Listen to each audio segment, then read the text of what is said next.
السلام علیکم.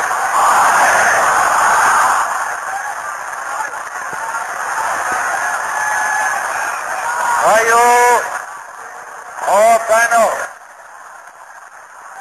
پاکستان حاصل کرنے کے لیے ہم نے بہت قربانی کی ہے. اللہ تعالیٰ نے ہمیں قربانیوں کی بدلے آزاد کی نعمت دی ہے، مگر ہمارے دشمن یہ چاہتے ہیں کہ پاکستان پیدا ہوتی قائم ہو جائے.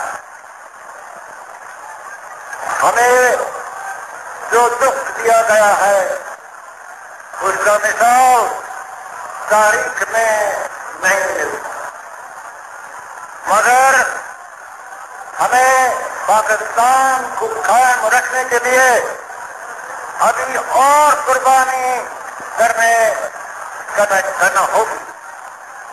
مسلمان مصیبت میں گھبرایا نہیں کرتا.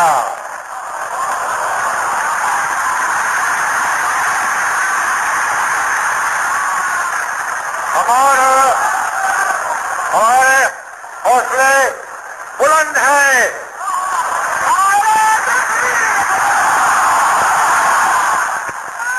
اگر اسی طرح تمام ملت ہمت اور صبر کے ساتھ کام کرتی رہی تو ہماری یہ مصیبتیں انشاءاللہ بہت جلد ختم ہو جائے.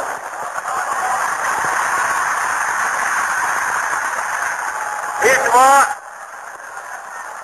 ضرورت اس بات کی ہے کہ ہم نے اپنی مصیبت زدہ بہنوں اور بھائیوں کے دل کھول کر مدد کرنا. اس وقت ضرورت اس بات کی ہے. اگر ہمارا ایمان پکا ہے اور اگر ہمارا حوصلہ بلند ہے تو انشاءاللہ ہم مصیبت پر فتح پر کھڑے رہیں گے.